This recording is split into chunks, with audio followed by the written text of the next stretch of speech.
الحمد لله رب العالمين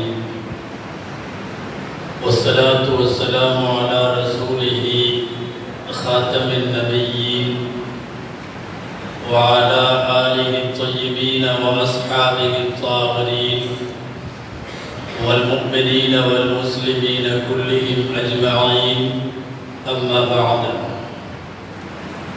فقد قال الله سبحانه وتعالى في كلامه القديم والفرقان الحميد أعوذ بالله من الشيطان الرجيم بسم الله الرحمن الرحيم وعد الله الذين آمنوا منكم وعملوا الصالحات ليستخلفنهم في الأرض كما استخلف الذين من قبلهم وليمكنن دينهم الذي ارتضى لهم وليبدلنهم من بعد خوفهم أمنا صدق الله العظيم. وقال رسول الله صلى الله عليه وسلم ليبلغن هذا الأمر كما بلغ الليل والنهار ولكنكم تستعجلون صدق رسول الله صلى الله عليه وسلم. எல்லா புகழும் அல்லாஹ் ஜல்ல ஷானுஹு தஆலா ஒருவனுக்கே உரித்தாகும். அருமை நாயகம் முஹம்மதுர் ரசூலுல்லாஹ் ஸல்லல்லாஹு அலைஹி வஸல்லம் அவர்களின் மீதும் அவர்களின் சத்திய வழியை பின்பற்றி வாழ்ந்த சஹாபாக்கள், தாபிஈன்கள், தபஅ தாபிஈன்கள், அவுலியாக்கள், அக்தாபுகள், சுஹதாக்கள், சாலிஹீன்கள், நாதாக்கள், பெரியோர்கள், நல்லோர்கள் நம் அனைவர் மீதும் எல்லாம் வல்ல அல்லாஹுவின் நல்லருள் என்றென்றும் நிறைவாக உண்டாவதாக. ஆமீன்.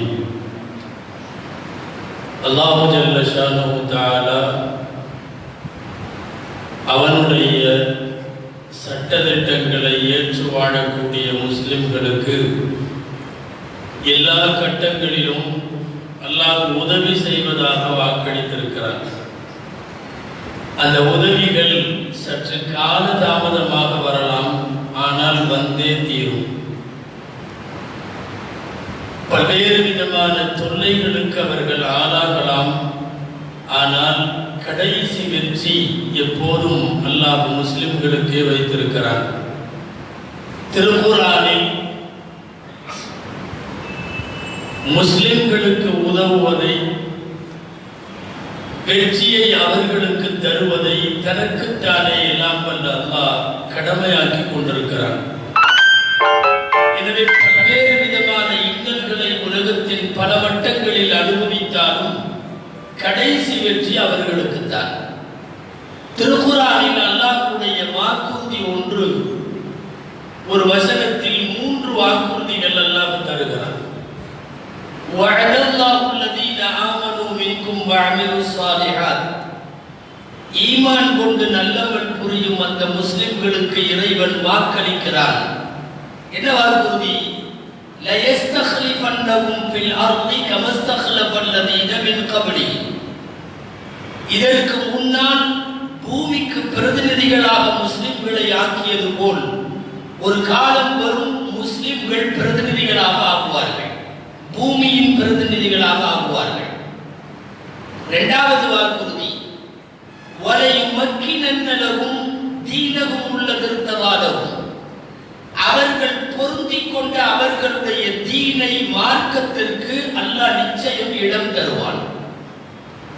மூணாவது வாக்குறுதி வலையுபத்திலன்னஹும் மின் பஅதி ஹௌஃபிஹிம் அம்னா. அச்சத்தோடு வாழ்ந்ததற்கு பின்னால் ஒரு கட்டம் வரும், காலம் மாறும், அச்சமற்ற வாழ்க்கையை அல்லாஹ் தருவார். அந்த அடிப்படையில் தான் உலக வரலாற்றில் நிறைய கஷ்ட காலங்களை முஸ்லிம்கள் கடந்தாலும் கடைசி வெற்றி என்பது எப்போதும் முஸ்லிம்களுக்கான. எப்போ உதவி வரும் நாம் புலம்பிக் கொண்டே இருப்போம். ஒரு கட்டம் வரை அநியாயக்காரர்களை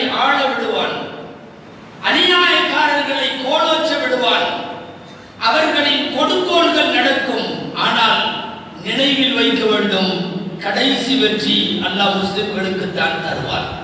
என்ன கொஞ்சம் பொறுத்திருக்க வேண்டும், அதற்கு காலம் கழிய வேண்டும். அல்லாஹ் எப்போது என்று முடிவு செய்திருக்கிறானோ அப்போது கிடைக்கும். ஆனால் கிடைக்கும் என்பது மட்டும் உறுதி. துவக்க நாட்களில் இஸ்லாமை நபிகள் ஸல்லல்லாஹு அலைஹி வஸல்லம் அறிமுகப்படுத்திய போது நிறைய பேர் கொடுமை செய்யப்பட்டார்கள், அடிக்கப்பட்டார்கள். அடிமைகளாக இருந்து முஸ்லிமானவர்களுடைய எஜமானர்களால் தொந்தரவு செய்யப்பட்டார்கள். குறிப்பாக பிலால் ரலியல்லாஹு அன்ஹு போன்றவர்கள் பாலைவன மண்ணிலே வைத்து சித்திரவதை செய்யப்பட்டார்கள். கப்பாப் ரலியல்லாஹு அன்ஹு என்ற நபித்தோழர் அவர்கள் போன்றவர்கள் ரத்தம் சொட்ட சொட்ட அவர்கள் அடிக்கப்பட்டார்கள். இவ்வளவுக்கும் பின்னால் அவர்கள் வந்து நபிகள் ஸல்லல்லாஹு அலைஹி வஸல்லமை சந்தித்து அவர்கள் படும் கஷ்டங்களை முறையிடும் போது, அவர்களின் தொந்தரவுகளை முறையிடும் போது நபிகள் ஸல்லல்லாஹு அலைஹி வஸல்லம் அவர்களை பார்த்து சொன்னார்கள், லயப்லுவன்ன ஹாதல் அம்ர் மா பலகல் லைலு வன் நஹார்.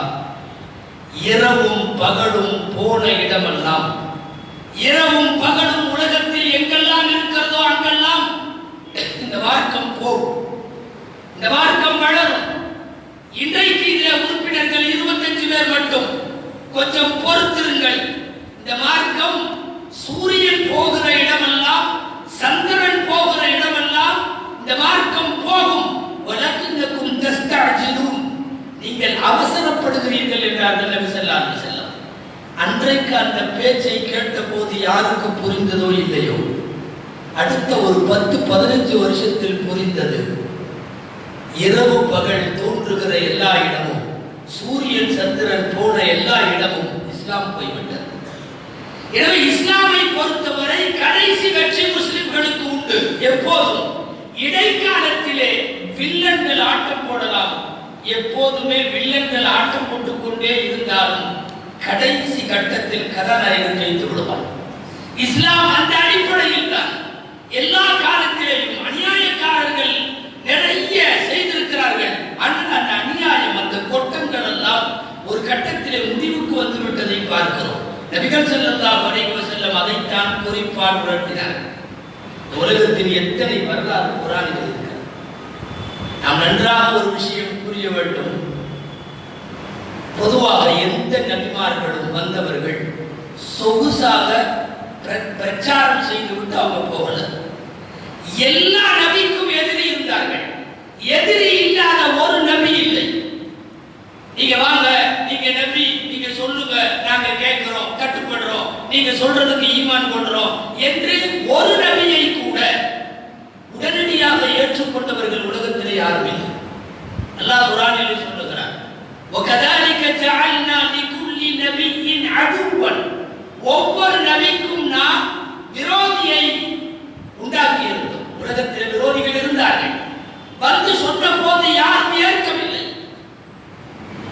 எந்தெந்த காலங்களில் எந்தெந்த பகுதிகளுக்கெல்லாம் நபிமார்கள் அனுப்பப்பட்டார்களோ அங்கெல்லாம் அப்படித்தான் சொகுசாக ஏகத்துவ பிரச்சாரத்தை, இறைவனின் தஅவாவை எடுத்து வைத்து வெற்றி கண்டவர்கள் இல்லை. சுமார் 1,24,000 மேற்பட்ட நபிமார்கள் அத்தனை பேரும் எதிரிகளை சந்தித்தார்கள். ஆனால் துவக்கத்தில் இருந்து எதிரிகள் ஜெயிக்கிற மாதிரியே தெரியும். ஃபைனல் ஸ்டேஜுக்கு வரும்போது அந்த நபி ஜெயித்து விடுவார், அங்கிருக்கிற முஸ்லிம்கள் ஜெயித்து விடுவார்கள். குர்ஆனிலே நிறைய வழிநெடுக உதாரணம் இருக்கிறது. இப்ராஹிம் அலைஹிஸ்ஸலாம் வீட்டிலே எதிர்ப்பு, ஊரிலே எதிர்ப்பு, கிராமத்திலே எதிர்ப்பு, அந்த சமூக மக்களின் எதிர்ப்பு. உலகத்தில் இப்ராஹிம் நீ வா, நான் அடைக்கலம் தருகிறேன் என்று சொல்ல ஒருவரும் இல்லை, ஒருவரும் இல்லை. கடும் எதிர்ப்பு. ஆனால் எதிர்த்து கொண்டே போய் ஒரு கட்டத்தில் நிற்கிறது. எந்த கட்டம்? அவரை நெருப்பிலே போட்டு கொன்று விடலாம். ஃபைனல் ஸ்டேஜ் அது. அல்லாஹ் நெருப்புக்கு உத்தரவிடுகிறான் அல்லவா, யா நாரு கூனி பர்தன் வ ஸலாமன் அலா இப்ராஹிம். நெருப்பே, இப்ராஹிமின் மீது குளிர்ந்து விடு. இப்ராஹிமின் மீது உன் இயற்கை தன்மையை மாற்றிக்கொள். நான் படைத்த நெருப்பு சுடும், ஆனால் நானே உத்தரவிடும் போது அது குளிரும். அல்லாஹ் உத்தரவிட்டான். நெருப்பு குளிர்ந்து போனது. இதுக்கு அப்புறம் யாரும் தொந்தரவு செய்யல. ஒரு கட்டம் வரை வெற்றிக்காக போராட வேண்டும். அந்த வெற்றி கிடைத்து விட்டதற்கு பின்னால் தலையீட்டுக்கு யாரும் வரமாட்டார்கள். அதற்கு பிறகு நாம் நெருப்பு குண்டத்திலே போடப்பட்ட இப்ராஹிம் அலைஹிஸ்ஸலாமின் வரலாற்றை அவர்களின் வாழ்நாளின் பிந்தைய நாட்களை பார்க்கிறோம். யாரும் எதிர்க்கல. நெருப்பு குண்டத்திலே இருந்து தப்பிக்க முடியாத நெருப்பிலே இருந்து தப்பித்தவர் வெளியே வருகிற போது எதிர்த்த ஊர் மக்களை சொல்லிவிட்டு போய்விட்டார்கள், ஓ ரப்பு ஒன்ன காப்பாத்திட்டான், நாங்க வணங்கிய தெய்வங்கள் எங்களை கைவிட்டுச்சு என்று சொல்லிவிட்டு போனவர்கள் தான். யாரும் திரும்பி வரவில்லை, எதிர்ப்பு தெரிவிக்கவில்லை. எனவே மார்க்கத்திற்கு ஒவ்வொரு கட்டத்திலேயும் வலுவான எதிர்ப்பு வரும். எதிரிகள் ஆட்டம் போடுவார்கள். அந்த ஆட்டமும் கொட்டமும் ஒரு நாள் முடிவுக்கு வரும். அந்த முடிவுக்கு வருகிற இறுதி நாளில் எல்லாம் வல்ல அல்லாஹ் வெற்றியை தருவார். திருக்குர்ஆனில் எத்தனை வரலாறு இருக்கிறதோ நீங்கள் அத்தனை வரலாற்றையும் பாருங்கள். துவக்கத்தில் இருந்து எதிரிகள் ஜெயித்துக் கொண்டிருப்பார்கள். கடைசி வெற்றி அல்லாஹ் முஸ்லிம்களுக்கு தருவார். ஒவ்வொரு சித்திரவதையும் அனுபவிக்கிற போது, ஒவ்வொரு துன்பங்களையும் எதிர்கொள்ளுகிற போது, ஒவ்வொரு முறையும் இதே நிலைதான். முஸ்லிம்கள் துவண்டு போவார்கள், மனம் நொந்து போவார்கள். எதை இப்படி செய்கிறார்களே என்றெல்லாம் எதிர்க்க தோன்றும். ஆனால் அல்லாஹ் கடைசி வெற்றியை எப்போதும் முஸ்லிம்களுக்கு சாதகமாக்கி தருவார். அதுதான் நடக்கும். சாலிஹ் அலைஹிஸ்ஸலாம் என்ற ஒரு நபி வந்தார். அவர்கள் வருகையை பற்றியும் அவர்களின் சமுதாயத்தின் நிலை பற்றியும் திருக்குர்ஆன் சொல்லுகிறது. 19வது ஜுஸ்ஸிலே அல்லாஹ் இவர்களின் வரலாற்றை பதிவு செய்திருக்கிறார். வகான ஃபில் மதீனதி 9 ரஹ்தின், ஊரிலே 9 குரூப் இருந்தார்கள். 9 குரூப். சாலிஹ் அலைஹிஸ்ஸலாம் வருகிறார்கள். பெயருக்கு ஏற்றாற் போலவே சாலிஹ் என்றால் சீர்திருத்தவாதி, சீர்திருத்த வருகிறார். 9 குரூப்பும் எதிர்க்கிறது. வகான ஃபில் மதீனதி 9 ரஹ்தின், 9 குரூப்பும் எதிர்த்தது. இந்த 9 குரூப்பும் யார் தெரியுமா? யுஃப்ஸிதூன ஃபில் அர்தி வலா யுஸ்லிஹூன். அல்லாஹ் சொல்றான், பூமியிலே இவர்கள் விஷமத்தனம் செய்பவர்கள், இவர்கள் நல்லவர்கள் அல்ல, இவர்கள் நல்லவர்கள் அல்ல. யுஃப்ஸிதூன ஃபில் அர்தி வலா யுஸ்லிஹூன், விஷமத்தனம் செய்கிற இவர்கள் ஒரு முடிவுக்கு வந்தார்கள். இரவோடு இரவாக சாலிஹ் அலைஹிஸ்ஸலாமையும் அவரை நம்பிய முஸ்லிம்களையும் நாம் அவர்களின் உயிரை எடுப்போம், கொலை செய்வோம். விடிந்து காலையில் வெளிச்சம் வந்ததற்கு பிறகு கேட்பார்கள், நம்மிடம் வந்து யார் செய்தது என்று கேட்டால் சொல்லுவோம், மா ஷஹித்னா மஹ்லிக அஹ்லி, அவர் குடும்பத்தார் எல்லாம் இறந்து போன கொலை செய்யப்பட்ட அந்த இடத்தில் நாங்கள் இல்லை என்று சொல்லலாம். இரவு கொல்வதாக முடிவு. அல்லாஹ் இந்த வசனத்தை எப்படி முடிக்கிறான் தெரியுமா? ஒமக்கரு உமக்கரன், முஸ்லிம்களுக்கு எதிராக அவர்கள் சூழ்ச்சி செய்தார்கள். ஒமக்கர்னா மக்கரன், நாமும் சூழ்ச்சி செய்தோம், அவர்களுக்கு தெரியாமல் சூழ்ச்சி செய்தோம். ஃபன்துர் கைஃப கான ஆகிபத்து மக்ரிஹிம், அவர்களின் சூழ்ச்சியின் முடிவு என்ன ஆனது என்று நபியே பாருங்கள். அன்னா தம்மர்னாஹும் வகௌமஹும் அஜ்மஈன், ஒட்டுமொத்த அந்த 9 குரூப்புகள் சமுதாயத்தை அல்லாஹ் அழித்து விட்டார். இரவோடு இரவா. எவனும் வரல. பிளான் பண்ணபடி நபியின் வீட்டிற்கு வர வேண்டும், வீட்டிலே உள்ளவர்களை கொல்ல வேண்டும், அவரோடு முஸ்லிமானவர்களை கொல்ல வேண்டும். எதிரிகள் எப்போதும் திட்டம் நிறைய போடுவார்கள். ஆனால் அந்த திட்டங்களை தவிடுபடியாக்குற இடத்தில் அல்லாஹ் இருக்கிறார். அதுதான் துவக்கத்திலே இருந்து இறைவனின் வாக்குறுதி. முஸ்லிம்களுக்கு அல்லாஹ்வின் உதவி இருக்கிறது. கொஞ்சம் கஷ்டங்கள் சகித்துக் கொண்டதற்கு பின்னாலே அந்த வெற்றி வரும், உடனடியாக வராது. குர்ஆன்ல ஆரம்பத்திலேயே சூரத்துல் பக்ராவிலேயே ஆலை இம்ரான்லேயே என்ன சொல்றான்? அம் ஹஸிபத்தும் அன் தத்குலுல் ஜன்னah, சொர்க்கத்துக்கு ஈஸியா போயிரலாம்னு நினைக்கிறீங்களா? வலம்மா யக்திஹிம் மஸலுல் லதீன மின் கப்லிஹிம், முன்னாலே போனவர்களுக்கு வந்த எந்த தொந்தரவும் உங்களுக்கு வராம அவர்களுக்கு வறுமை வந்தது, பஸா வதர்ரா நோய் நொடிகள் வந்தது, வஸுல்சிலு அவர்களுக்கு நிலநடுக்கம் வந்தது. எல்லா தொந்தரவுகளையும் அனுபவித்ததற்கு பிறகு நமக்கு அல்லாஹ்வோட உதவியே வராதா என்று கேட்டார்கள். வயகூலுன மதா நஸ்ருல்லாஹ், அல்லாஹ்வின் உதவி எப்போது என்று கேட்டார்கள். அதா இந்த நஸ்ருல்லாஹி கரீம், உதவி சமீபத்தில் இருக்கிறது. அனுபவிக்கிற தொல்லைகளை முஸ்லிம் சமுதாயம் இடைக்காலங்களிலே அனுபவித்தாலும் கடைசி கட்டமாக நபி அவர்களுக்கு சொல்லுங்கள், கண்டிப்பாக அல்லாஹ்வின் உதவி உண்டு. அல்லாஹ்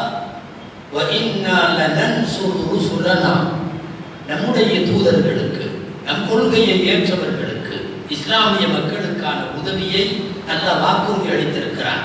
இடைக்காலத்தில் நிறைய ஆளுவார்கள், தொந்தரவு கூட செய்வார்கள், சித்திரவதை செய்வார்கள், உயிரோடு கொளுத்துவார்கள், பள்ளிவாசல்களை இடிப்பார்கள், நிறைய நடக்கும்.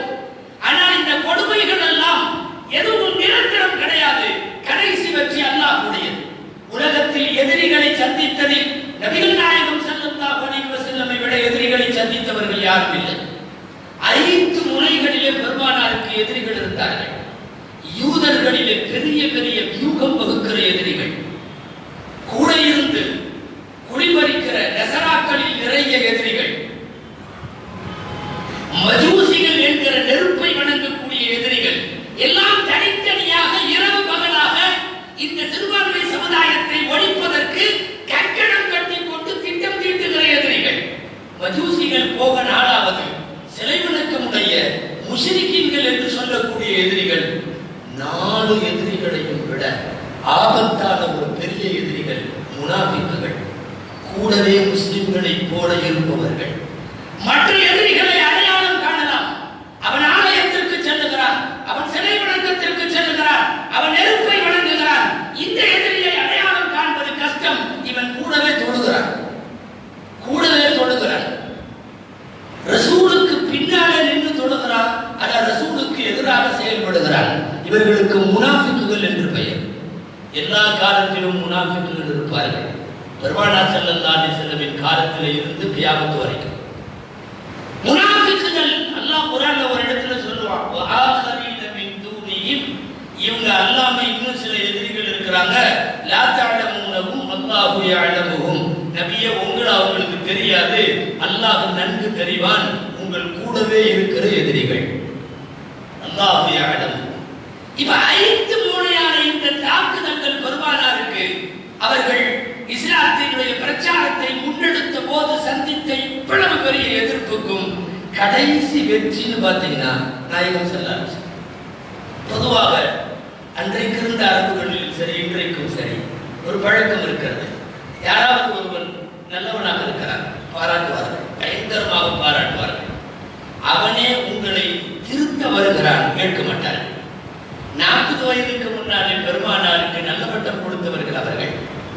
சாதுக் என்றார்கள், அமீன் என்றார்கள், ரஹ்மத் என்றார்கள், நல்ல மனிதர் என்றார்கள். இவரை போல உலகத்தில் யாரும் இல்லை என்றார்கள். முகமது எங்கள் வீட்டு பிள்ளை என்றார்கள். முகமது போல யார் வர முடியும் என்றார்கள். எல்லாம் 40 வயசுக்கு முன்னால. அவர் தனி ஆளாக நல்லவராக இருக்கிற போது பாராட்டப்படுகிறார். அவரே இவர்களை திருத்த 40 முற்பட்ட போது சூனியக்காரன் என்கிறான், கவிஞர் என்கிறான், உறவை பிரிப்பவன் என்கிறான், மஜ்னூன் பைத்தியக்காரன் என்கிறான், எல்லா பட்டமும் தருகிறான். என்ன வித்தியாசம்? ஒரு வருஷத்திற்கு முன்னாலே புகழுரை, ஒரு வருஷத்திற்கு பின்னாலே இப்படிப்பட்ட பெரிய இகழ். என்னவென்றால் ஒரே ஒரு வித்தியாசம் தான். முதல்ல அவர் மட்டும் நல்லவராக இருந்தார், இப்போது மற்றவரையும் நன்றாக ஆக்க வேண்டும் என முயற்சிக்கிறார். அப்படி முயற்சிக்கிற போது மட்டும் உலகத்தில் எந்த எதிரிகளும் அதை ஏற்பதில்லை. இப்படி நிறைய சொல்லலாம். பல்முனை தாக்குதலில் எதிர்ப்பை சந்தித்த அருமைநாயகம் ஸல்லல்லாஹு அலைஹி வஸல்லம் அவர்கள் கடைசி நிலை வெற்றிதான். முதல்ல தோக்கிற மாதிரி தெரியும், நிறைய பின்னல் படுற மாதிரி தெரியும். சொல்ல போனால் அந்த தோல்விகளும் கூட நம் மீது திணிக்கப்படுகிற ஆட்சியாளர்கள், நமக்கு எதிராக செயல்படுகின்ற அக்கிரமக்கார ஆட்சியாளர்கள் நிறைய பேர் ஆள்பவர்கள் ஆண்டு முடித்து விட்டார்கள். நிச்சயமாய் கடைசி வெற்றி முஸ்லிம்களுக்கு சாதகமாகவே இருக்கும். சில இடைக்காலங்களில் நாம் செய்யும் தவறுகளால் நம் மீது பல்வேறு சோதனைகள். உஹது போர்க்களத்திலே நடந்தது அதுதான். 950 முஸ்லிம்கள், 3000 பேர் எதிரிகள். 950 3000 பெரிய விஷயம் அல்ல. கிட்டத்தட்ட இதே நிலைமை தான் 3ல் 1 பங்கு. 313 பேர் பதில் போர்க்களம், 1000 பேர் எதிரிகள், 1/3 முஸ்லிம்கள் இருந்தார்கள். உஹதுல அப்படியே எண்ணிக்கை கூட. இங்கே 950, அங்கே 3000. எண்ணிக்கையை பார்த்தால் ஓரளவு சரிதான், ஆனால் ஜெயிக்கவில்லை. 50 அம்பு எறியும் வீரர்களை கூப்பிட்டு உஹது போர்க்களம் நடக்கிற அந்த நாளில் நபிகள் நாயகம் ஸல்லல்லாஹு அலைஹி வஸல்லம் மலை மீது நிறுத்தினார்கள். 50 பேர் இங்கேயே நில்லுங்க, கீழே இறங்கிறாதீங்க, என்ன நடந்தாலும் இறங்காதீங்க. நீங்க இறங்கினா நாம தோத்துட்டோம்னு அர்த்தம். நாங்கள் வெற்றி பெற்றாலும் நீங்க இறங்கக்கூடாது, தோத்து போனாலும் நீங்க இறங்கக்கூடாது. எந்த அளவுக்கு சொன்னார்கள்? லா தன்சிலு மின் ஹாதல் ஜபல் சவாஉன் நுஸிர்னா அம் ஹுஸிம்னா வலவ் ரஅய்துமூனா தஹ்தஃபுன தைர். எங்களை கொன்று முடித்து எங்கள் சடலம் கீழே கிடந்து பறவைகள் அந்த சடலத்தை தின்னுவதை பார்த்தால் கூட நீங்க இங்கிருந்து இறங்கிடக்கூடாது. எல்லாம் இறந்து போய்விட்டார்கள். இறந்து போன பிரேதத்தை, இரத்த சடலத்தோடு இருக்கிற பிரேதத்தை பறவைகள் சாப்பிட துவங்கி இருக்கிறது. அப்பவும் கூட உங்க வேலை முடியல, நீங்க இறங்கக்கூடாது என்று சொன்னார்கள். ஆனால் கொஞ்ச நேரத்திலேயே அவர்கள் இறங்கி விட்டார்கள். பல்வேறு வதந்திகளா, பல்வேறு விஷயங்களா, அவர்கள் கண்ணிலே கண்ட சில பொருட்களா, கனிமத்து பொருட்களா, இறங்கி போனால் நிறைய கிடைக்கும் என்று சில பேர் யோசித்ததா, இறங்கி விட்டார்கள்.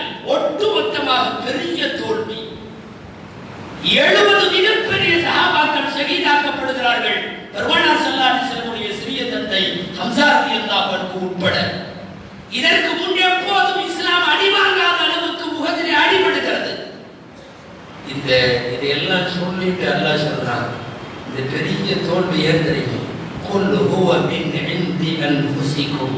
குர்ஆன் சொல்லுது, குல்லு ஹுவ மின் இன்தி அன்ஃபுசிக்கும். இது உங்களால் ஏற்பட்ட தோல்வி, உங்களால் ஏற்பட்ட தோல்வி. அல்லாஹ்வை நம்பி முழுமையாக ரசூலுக்கு கீழே அணிவகுத்திருந்தால் இந்த தோல்வியை சந்தித்திருக்க மாட்டீர்கள். அப்புறம் கடைசியில் அல்லாஹ் முஸ்லிம்களுக்கு ஊக்கமளித்து எல்லாரும் வந்து மீண்டும் ஜெயித்து உஹது இன்றைக்கு வெற்றி என்று எழுதினாலும் பெரிய தோல்விக்கு பின்னால் வெற்றி. நிறைய பேர் இருப்பதால் மட்டும் நீங்கள் ஜெயித்துவிட முடியாது, அல்லாஹ்வின் உதவி வேண்டும். அதே நிலைமைதான் இன்றைக்கு உலகம் முழுக்க. டோட்டல் உலகத்தை யூதம் கண்ட்ரோலில் வைத்திருக்கிறது. டோட்டல் இந்தியாவை பார்ப்பனியம் கையில் வைத்திருப்பது போல பெரும் சக்திகளாக இந்த ரெண்டும். பெரிய செய்தி என்னன்னா, ரெண்டுமே உலகத்தை பொறுத்தவரையும் மைனாரிட்டி, ஆக மைனாரிட்டி. ஒட்டுமொத்த உலக கட்டுப்பாடு யூத கையில், ஒட்டுமொத்த இந்திய கட்டுப்பாடு பார்ப்பனத்தின் கையில். ரெண்டு பேரும் அந்தந்த பகுதிகளில் அவர்கள் மைனாரிட்டிகள். ஆனால் பெரும் மெஜாரிட்டிகளை அடக்கி ஆளுகிற அளவுக்கு அதிகார மையத்திலும் ஊடக பலத்திலும் அரசியல் பலத்திலும் முன்னிற்கிறார்கள். முஸ்லிம்கள் மாத்திரம் தங்கள் வியூகத்தை சரியாக வகுத்து பயணத்தை பார்த்தால் கடைசி வெற்றி முஸ்லிம்களுக்கு உண்டாகும். அல்லாஹ்வை முழுக்குவோம், அல்லாஹ்வை பிடிப்போம், அவர் மட்டுமே வெற்றி தர முடியும். ஹுனைன் என்ற ஒரு போர், முன்னெப்போதும் இல்லாத அளவுக்கு 12,000 பேர் முஸ்லிம்கள். அல்லாஹ் குர்ஆன்ல சொல்றான், 12,000 பேர் இருந்தீங்க, ஆனா நாம நிறைய பேர் இருக்கிறோம், என்ன செஞ்சிட முடியும்னு உங்களுக்கு ஒரு இருமாப்பு வந்தது, உங்களுக்கு ஒரு கெத்து இருந்தது. வேற வழி இல்லை, தோல்வியை தழுவினீர்கள். 2 மலைக்கு இடையில அவங்க மாட்டின உடனே மலையை சுற்றியிலிருந்து ஈட்டிகளும் அம்புகளும் வீசினார்கள், தெரித்து ஓடினார்கள் முஸ்லிம்கள். 313 பேர் இருந்த போது ஜெயித்த முஸ்லிம் சமுதாயம் 12,000 பேர் இருந்த போது பிடை அடிக்க ஓடுகிறார்கள். அல்லாஹ் ஹுனைன் போரின் வர்ணனையை சொல்லி எப்படி முடிக்கிறான் தெரியுமா? சும்மா அன்ஸலல்லாஹு ஸகீனத்தஹு.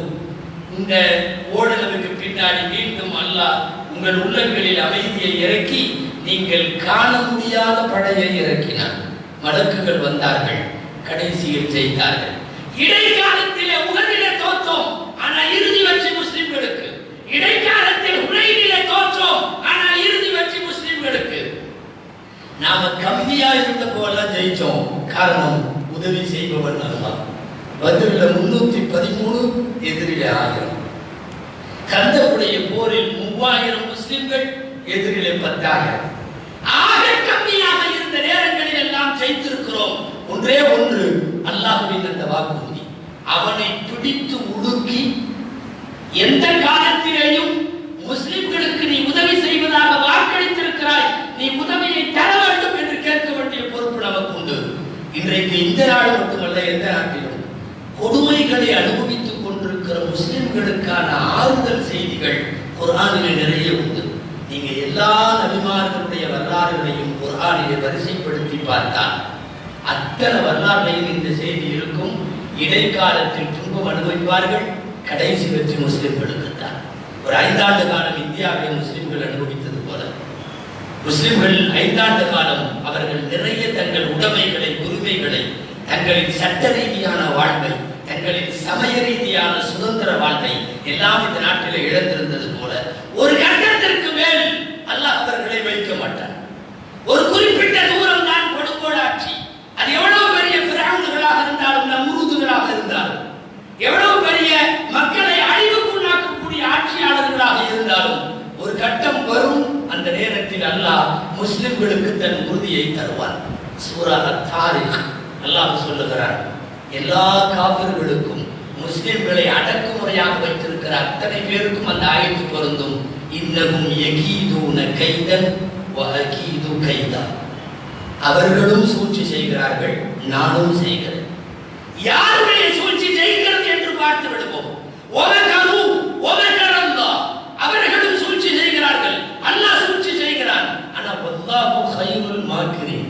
சூழ்ச்சியாளர்களில் எல்லாம் இறைவன் சிறந்த சூழ்ச்சியாளர். கடைசி வெற்றியை எப்போதும் முஸ்லிம்களுக்கு அல்லாஹ் வைத்திருக்கிறார். எல்லா நபிமார்களின் வாழ்க்கை தந்தது போல் ஒரு 19வது நூற்றாண்டை கிறிஸ்தவம் கையில் வைத்திருந்தது. ஒரு 20வது நூற்றாண்டை உலகத்தில் இருக்கிற யூதம் கையில் வைத்திருக்கிறது. 21வது நூற்றாண்டு முஸ்லிம்கள் தான் கையில் வைத்திருப்பார்கள். அடுத்து வரும் நூற்றாண்டுகள் என்பது இஸ்லாமியர்களுக்கானது. தொந்தரவுகள் இருந்தாலும் இந்த தொந்தரவுகள் நிரந்தரம் அல்ல. ஏற்கனவே இந்தியாவில் இருக்கிற முஸ்லிம் சமுதாயம் அனுபவித்திருக்கிற 5 ஆண்டு கால கொடுங்கொன்மைகளை அல்லாஹ் முடிவுக்கு கொண்டு வரட்டும். இறைவன் வாக்களித்தது போலவே கடைசி வெற்றி முஸ்லிம்களுக்கு ஆதரவாக இருக்கும் என்று சொன்னானே, அந்த வாக்குறுதியை திரும்ப திரும்ப கேட்டு அல்லாஹுவை தட்டுவோம். தேர்தல் தேதியோடு நாம் ஓதிக்கொண்டிருக்கிற அந்த துஆ முடியவில்லை. தீர்ப்பு வந்து ஆட்சி மாற்றம் ஏற்படுகிற வரைக்கும் தொடர்வோம். அந்த பெருமானார் ஸல்லல்லாஹு அலைஹி வஸல்லமின் துஆவை, யா அல்லாஹ், உன்னை அஞ்சாதவர்களையும் எங்கள் மீது இறக்கப்படாதவர்களையும் நீ எங்களுக்கு ஆட்சியாளர்களாக தராதே என்கிற துஆவை மீண்டும் மீண்டும் கேட்போம். அல்லாஹ் ஜல்ல ஷானஹு தஆலா முஸ்லிம்களுக்கு சாதகமான சூழலை அரசியல் உலகில், இந்திய அரசியல் உலகிலும் சர்வதேச அரசியல் உலகிலும் அல்லாஹ் ஏற்படுத்தி தருவானாக. ஆமீன். وآخر دعوانا أن الحمد لله رب العالمين.